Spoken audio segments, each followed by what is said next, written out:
अब जरदारी साहब को जेलसी हो रही है इमरान खान से कि यार ये इतना आगे निकल गया, इतना बहादुर हो गया और हम लोग बहुत पीछे रह गए, हम जेल नहीं काट सके, इमरान खान जेल काट गया। तो जरदारी साहब की वो जेलसी अब उनके चेहरे पे, उनके रवैये में, उनकी बातों में नजर आ रही है। लेकिन जावेद हाशमी जो रियल वर्कर है, जिसने जेन्युइनली मार खाई है, जिसकी सारा पाकिस्तान गवाही देता है, वो शख्स कहता है कि इमरान खान को मुझसे भी मुश्किल हालात में रखा गया। नाज़रीन, अली अमीन गंडापुर साहब जो हैं वो अब आहिस्ता आहिस्ता शेर अफजल मरवत बनते जा रहे हैं। एक के बाद एक स्टेटमेंट उनका आता है और उनका स्टेटमेंट ज़्यादातर इमरान खान साहब की फैमिली या पाकिस्तान तहरीक इंसाफ को नुकसान पहुंचाता है। यानी वो शेर अफजल मरवत ऐसे बन गए कि उन्होंने दावा कर दिया कि इमरान खान के बगैर इमरान खान से बड़े जलसे और मार्च किए हैं उन्होंने। इमरान खान के बगैर इमरान खान से बड़े जलसे और मार्च किए तो करें ना। अभी वो तो इमरान खान के नाम पे लोग निकलते थे, वो तो इमरान खान साहब कहते थे तो लोग निकलते थे, कॉल तो इमरान खान की जानिब से आती थी। अली अमीन गंडापुर को तो आखिरी एहतजाज में लोग घसीट घसीट के लेकर जा रहे थे। अली अमीन को जान छुड़ानी मुश्किल हो गई थी, वो गाड़ियों की ब्रेकें लगाता था, लोग पीछे से धक्के मारते थे कि आगे चलो चलो एहतजाज में। आखिरी मरतबा अली अमीन गंडापुर को बादल नखास्ता एहतजाज में जाना पड़ा और ये फंसे हुए थे। और ये बहुत सारी ऐसी वीडियोस हैं जहां पे गंडापुर साहब को लोग पुश कर रहे थे कि चलो चलो एहतजाज में आगे बढ़ो, रुकते क्यों हो, कोई आराम नहीं करना, आगे बढ़ना है। तो ये गंडापुर के साथ हो रहा था। गंडापुर साहब टाइम ज़ाया कर रहे थे ताकि लोगों की तादाद कम हो जाए, मोहसिन नकवी के लिए आसानी हो जाए। लेकिन लोग ज़बरदस्ती गंडापुर को आगे की तरफ धकेल रहे थे और तंग आगे बुशरा बीबी फिर अली अमीन गंडापुर से काफ़ी आगे चली गई कि ये तो आगे जाता नहीं है तो मैं तो जाऊं कारकुनों को लेकर, कम से कम मैं तो वहां पहुंचूं जो इमरान खान साहब ने कहा हुआ है।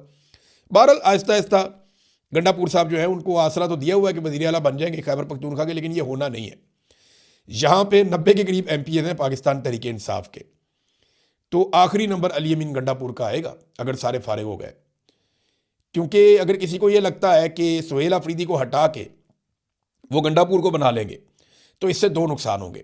एक तो गंडापुर बनेंगे भी नहीं, एक और तोहफा मिलेगा पाकिस्तान तहरीक इंसाफ की जानिब से एस्टेब्लिशमेंट को, और अगर सुहेल को हटा दिया तो सुहेल पहले से ज़्यादा ख़तरनाक हो जाएगा और सुहेल के पास फ्री हैंड हो जाएगा, बहुत सारी जिम्मेदारियां ख़त्म हो जाएंगी और बड़ा लीडर भी बन जाएगा। और फिर वो तहरीक खुलकर चलाएगा जो चलाना चाहते हैं सुहेल अफरीदी, जो वो कह रहे हैं कि इमरान खान रिहाई फोर्स में बना रहा हूँ, तो वो उसके ऊपर ज़्यादा मेहनत कर पाएंगे। नाज़रीन, डील की बातें हो रही हैं, कभी राना सनाउल्लाह कहते हैं, कभी अली अमीन गंडापुर कहते हैं, कभी शेर अफजल मरवत कहते हैं, कभी जावेद लतीफ़ कहते हैं, कभी कोई और लोग कहते हैं, इमरान खान की बहनें भी कहती हैं। इमरान खान भी कहता है कि मैं तो डील नहीं ले रहा अपने लिए, पाकिस्तान के लिए मेरे साथ बात करो, रास्ता निकालो, इलेक्शन करवाओ, मैं तैयार हूँ, मैं किसी से बदला नहीं लूँगा, लेकिन इंसाफ तो करना पड़ेगा।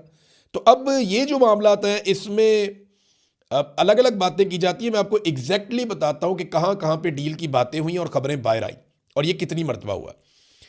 एक तो डील की लगभग कुछ 6 कोशिशें हुई हैं अब तक।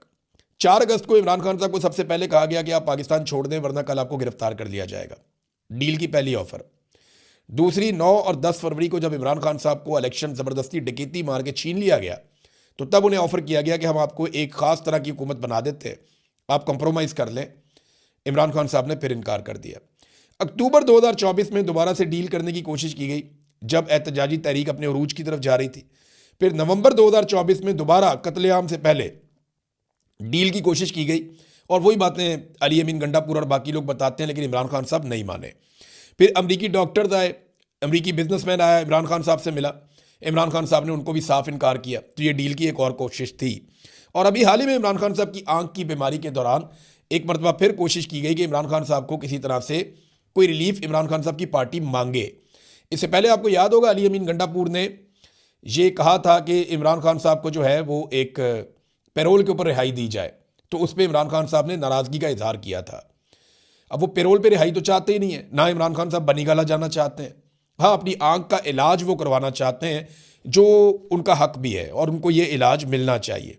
किसी भी लीडर की आंख ज़ाया करना या किसी ऑर्गन को ज़ाया करना ये इंतहाई नामुनासिब है और ये सख्त ज़्यादती है, और इस चीज़ को ये डील के लिए इस्तेमाल कर रहे थे। इमरान खान साहब ने साफ इनकार कर दिया।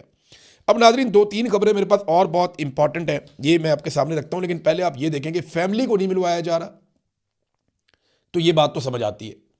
यानी इमरान खान साहब अपनी बहनों से मिलेंगे तो बड़ा सख्त बयान देंगे आसिम मुनीर के खिलाफ, शहबाज शरीफ के खिलाफ, मौजूदा रजीम के खिलाफ, या हो सकता है वो बोर्ड ऑफ पीस के खिलाफ कोई बात बोल दे या गाज़ा में फ़ौज भेजने के बारे में कोई बात बोल दें। इमरान खान साहब तो इमरान खान है, वो कुछ भी कर सकते हैं। तो इसलिए बहनों को नहीं मिलवा रहे, ये तो बात समझ आती है। लेकिन वो इमरान खान साहब से उनके डॉक्टर्स को क्यों नहीं मिलवा रहे जो गैर सियासी हैं, जिन्होंने आज तक बाहर आकर कोई सियासी बात नहीं की? ये बात समझ नहीं आती। इसका एक ही वजह समझ आ रहा है, अगर आप लॉजिकली देखें या कॉमन सेंस का इस्तेमाल करें तो एक ही बात समझ आती है कि ऐसा कुछ है मेडिकली इमरान खान साहब के मामले में जिसे मौजूदा मिलिट्री एस्टेब्लिशमेंट छुपाना चाहती है। मैं मिलिट्री एस्टेब्लिशमेंट कहता हूं तो आप ऑटोमेटिकली समझा करेंगे ये आसिम मुनीर और चंद लोग हैं। जब आसिम मुनीर कहना हो तो मैं अकेले ही कह दूंगा, लेकिन जब मैं एक टोले का नाम लूं तो फिर मिलिट्री एस्टेब्लिशमेंट में कहता हूं। और ये सारी फौज नहीं होती, ये चंद लोग होते हैं, ये पूरे इदारे को बदनाम करते हैं। बहरहाल अब इसके अंदर जो है वो ना मिलवाना, कोई ना कोई तो ऐसा मेडिकल रीजन है, जो चीज छुपाई जा रही है कि डॉक्टर्स को भी नहीं मिलवाया जा रहा, जिन्होंने कोई खबर बाहर आके नहीं देनी, जिन्होंने कोई बाहर आकर हरकत नहीं करनी। अब आ जाए नाजरीन पंजाब गवर्नमेंट का एक कारनामा। ये जरा कारनामा आप देखें, कैसा कमाल इन्होंने काम डाला। पीआईए कितने की बेची पाकिस्तान ने? पाकिस्तान ने पीआईए को बेचा, और जब पीआईए को पाकिस्तान ने बेचा तो बेचा 10 अरब रुपए में। यानी पीआईए को बेच दिया 10 अरब रुपए में, और एक तैयारा खरीदा पंजाब हुकूमत ने जिसमें 19 लोग सवार हो सकते हैं। बड़ा लग्जरी किस्म का, लेटने वाले सोफे भी हैं, आराम करने की जगह भी है, अलग मीटिंग के लिए भी प्रॉपर जगह बनी हुई है। बड़ा शानदार किस्म का इन्होंने एक तैयारा खरीदा पंजाब गवर्नमेंट ने मरियम नवाज के लिए, और ये लिया 11 अरब रुपए का। यानी 1100 करोड़ का इन्होंने तैयारा ले लिया। पीआईए कितने में बेची? उसमें दर्जनों तैयारे, उसके बेशुमार रूट्स, उसकी गुडविल, उसका इतना बड़ा नाम, उसकी जनाब जो उसके रूट्स हैं वही बहुत महंगे हैं, उसके साथ बहुत सारी प्रॉपर्टीज, असासे, वो सारा कुछ 10 अरब में बेच दिया। और एक 19 सीटों वाला तैयारा लिया 11 अरब रुपए में। ये है पाकिस्तान, और यह है पाकिस्तान को लूटने वाले हुक्मरान। अब इंफॉर्मेशन मिनिस्टर जो है पंजाब की, वो क्या कहती है?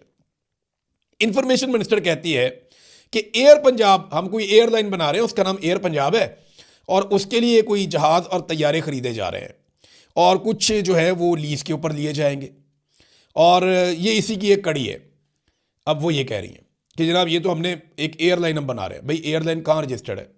उसका कोई सीईओ होगा, उसका कोई ऑफिसर होगा, उसका कोई हेड ऑफिस होगा, उसका कोई दफ्तर होगा, उसने कहीं बिड की होगी, कोई चीज़ तो नजर आए ना। ग्राउंड पे कख नहीं है, सिर्फ मरियम नवाज को खुश करने के लिए एक तैयारा लिया। और ये लिया क्यों है, जो मुझे समझ आती है ना, ये दौड़ने की तैयारी है। यानी इस किस्म का एक तैयारा हो ना, तो आप अपनी पूरी फैमिली को सवार करके एकदम निकल सकते हैं पाकिस्तान से। एयरफोर्स का तैयारा तो नहीं मिलेगा ना उस वक्त। यानी जब हसीना वाजिद वाला वक्त आएगा और ये मुश्किल में पड़ेंगे, और जब पाकिस्तान में इनकलाब आएगा, और वो इंशाल्लाह आएगा, जब पाकिस्तान में इनकलाब आएगा, ये मुश्किल में पड़ेंगे, तो उस वक्त इतना टाइम नहीं होगा कि